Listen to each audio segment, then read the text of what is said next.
میں نے جمعے کے بیان میں ایک واقعہ سنایا تھا نا کہ سابق حکومت کا، کہ پنجاب میں کو ایجوکیشن سسٹم شروع کر دیا. جب کو ایجوکیشن سسٹم شروع کیا ہے تو علماء گئے وزیر اعلیٰ کے پاس کہ بھئی یہ کیا ڈرامہ شروع کر دیا تم نے. حکومت نے کہا تھا ہمارے پاس فنڈ نہیں ہے الگ الگ اسکولوں کا.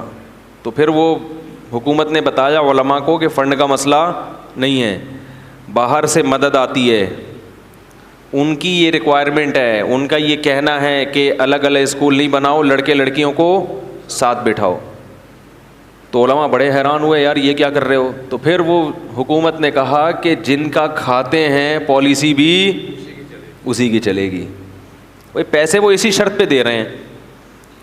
تو عجیب بات ہے، یہ آئی ایم ایف سے قرضہ لیتے ہوئے یہ بات سمجھ میں آتی ہے، امریکہ برطانیہ سے پیسے لیتے ہوئے یہ بات سمجھ میں آتی ہے ہیں بھائی.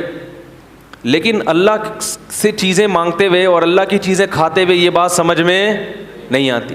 وہاں کہتے ہیں اللہ کھلائے گا مگر پالیسی کس کی چلے گی؟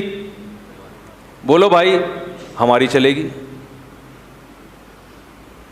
قانون کس کا چلے گا؟ ہمارا چلے گا. اصل بات کیا ہے؟ سب کو پتہ ہے کہ جتنا اللہ سے کھا رہے ہیں اتنا آئی ایم ایف سے نہیں کھا رہے، لیکن بات یہ ہے کہ وہ لوگ فوراً پکڑتے ہیں اور اللہ فوراً نہیں پکڑتا. میں ذرا یہ دانت صاف کر لوں ورنہ یہ مسلسل جب مجھے پریشان کرتا رہے گا. وہ کہنے لگے کہ کھلاتے وہ ہیں تو پالیسی کس کی چلے گی؟ بولو بھائی، ہماری. تو اللہ تعالیٰ کے کہ ہم کھاتے ہیں مگر اس کے احکام پر عمل نہیں کرتے، اس کی پالیسیوں کو فالو نہیں کرتے. اس کی وجہ یہ ہے کہ دنیا میں جب کسی سے آپ قرضہ لیتے ہیں تو وہ قرضہ روک لیتا ہے اگر اس کی پالیسیوں پہ آپ نہیں چلو گے. جبکہ اللہ کی عادت یہ ہے کہ قرآن میں اللہ نے فرمایا کلن نمد ہؤلاء وہؤلاء، ہم پالیسیوں کو فالو جو کر رہا ہے اس کو بھی کھلائیں گے اور جو نہیں فالو کر رہا اس کو بھی کھلائیں گے. وما کان عطاء ربک محظورا، تیرے رب کی عطا سے کوئی بھی دنیا میں محروم نہیں رہے گا. کیونکہ اگر اللہ نافرمان سے رزق کو روک لیتے تو دنیا میں پھر کوئی بھی نافرمان نہ ہوتا، پھر لوگ مجبور ہو کے اللہ کی عبادت کرتے، اور اللہ کو ایسی عبادت پسند نہیں ہے. بات آ رہی ہے سمجھ میں؟ اللہ کو ایسی عبادت نہیں پسند ہے. ایسی قربانی، یہ قربانی نہیں ہے نا، یہ قربانی ہے ہی نہیں.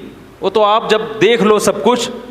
مشرکین یہ کہا کرتے تھے کہ ہمیں اللہ کا عذاب دکھائیں جس عذاب کا وعدہ کرتے ہیں. تو اللہ نے کیا فرمایا؟ اگر عذاب دیکھ لیں گے پھر ایمان لائیں گے تو وہ ایمان مقبول، بولو بھائی، نہیں ہوگا. عذاب دیکھنے کے بعد ایمان لاؤ گے تو پھر تو وہ تو سب کو تو وہ تو کہتے ہیں نا بھائی تمہارے تو اچھے بھی مانیں گے. پھر کیا خیال ہے بھائی؟ پھر تو سب مانیں گے. پھر تو ہندو بھی ایمان لائے گا، عیسائی بھی ایمان لائے گا، کیونکہ اپنے مفاد تو سب کو محبوب ہوتے ہیں. یہاں آزمائش ہے کہ غیب کے پردوں میں ڈال دیا اور اپنی نعمتوں کی بارشیں برسا دیں. آئی ایم ایف اتنا قرضہ نہیں دیتا جتنا ہمیں اللہ کھلاتا ہے فری میں.